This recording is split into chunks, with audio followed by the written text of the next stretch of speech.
اس دنیا میں جو بھی آتا ہے اسے موت کا مزہ چکھنا ہے اور قبر کی اندھیری کوٹری میں ضرور جانا ہے۔ امیر ہو یا غریب ہو، بادشاہ ہو یا فقیر، اس نے موت کو گلے لگانا ہی ہوتا ہے۔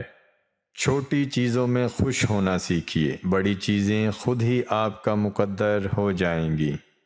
ہم ہر کسی کو اپنی مرضی کے حساب سے نہیں چلا سکتے، سو منانا سیکھیے، جھکنا سیکھیے، احترام کرنا سیکھیے۔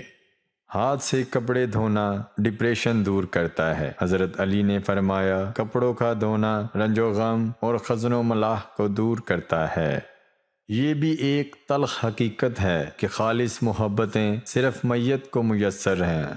ایک دن سونے نے لوہے سے کہا، ہم دونوں ہی لوہے کی ہتھوڑی سے پیٹے جاتے ہیں، پر تم اتنا چلاتے کیوں ہو؟ لوہا جب اپنا ہی اپنے کو مارتا ہے تو درد زیادہ ہوتا ہے۔ اپنی 9 چیزیں کبھی لوگوں کے سامنے ظاہر مت کریں، کیونکہ لوگوں کے سامنے ظاہر کرنے سے آپ کو شاید فائدہ دے یا نہ دیں، مگر نقصان ضرور دے سکتی ہیں۔ نمبر 1، کسی کا عیب۔ کبھی اپنی زبان سے کسی کے عیب بیان نہ کرو، کیونکہ عیب تم میں بھی ہیں اور زبان لوگوں کی بھی ہے۔ نمبر 2، اپنے دل کا بھید، یعنی اپنے دل کا راز کبھی کسی کو مت بتانا، کیونکہ اگر خوش ہو تو لوگ تم سے جیلس ہوں گے، اور اگر غمگین ہو تو لوگ مدد تو تمہاری شاید ہی کریں مگر مذاق ضرور بنا دیں گے۔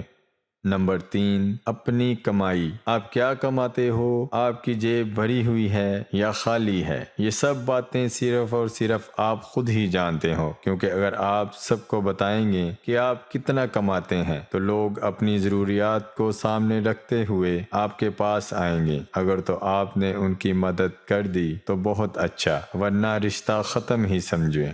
نمبر 4، میاں بیوی کی باتیں۔ میاں بیوی کا رشتہ ایسا رشتہ ہے جس میں کوئی دوسرا رازدار نہیں بن سکتا، چاہے آپ کتنے ہی قریب کیوں نہ ہوں۔ اگر آپ کسی دوسرے کے رازدار بنائیں گے تو آپ خود ہی اپنے رشتے کو ایک ایسے موڑ پر لے جائیں گے جہاں وہ کبھی بھی کسی بھی وقت ٹوٹ سکتا ہے۔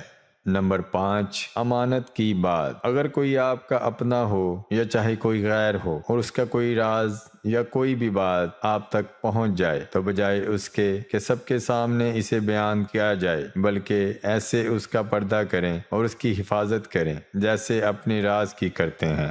نمبر 6، اپنے دوست کا راز۔ اگر آپ کا کوئی دوست آپ کو کوئی ایسی بات بتائے جو اس کے لیے بہت اہمیت رکھتی ہو تو آپ کا پورا فرض بنتا ہے کہ آپ اس کے راز کی خود سے بھی زیادہ حفاظت کریں۔ نمبر 7، سفر کی سمت۔ اگر آپ کہیں سفر پر جا رہے ہوں یا جانے کا ارادہ ہو تو اسے خود تک ہی محدود رکھیں، کیونکہ جہاں ہمارے چاہنے والے ہوتے ہیں وہیں کچھ لوگ ہمارے مخالف بھی ہوتے ہیں اور وہ آپ کو کہیں بھی نقصان پہنچا سکتے ہیں۔ نمبر 8، اپنی پوری طاقت۔ آپ کے پاس دولت کتنی ہے، آپ کے بازوؤں میں کتنا زور ہے، یا کسی بھی معاملے میں اگر آپ طاقت رکھتے ہیں تو اسے خود تک ہی محدود رکھیں اور وقت بڑھنے پر ہی اسے ظاہر کریں۔ نمبر 9، اللہ پاک کی راہ میں دی ہوئی خیرات۔ اللہ پاک کی راہ میں دی ہوئی خیرات ایسے ہے کہ جو آپ کو دنیا میں بھی فائدہ دیتی ہے اور آخرت کے لیے بھی ذخیرہ ہو جاتی ہے۔ اس لیے جو کچھ بھی اللہ پاک کی راہ میں دیں سچے دل سے دیں اور کبھی پچھتائیں نہیں۔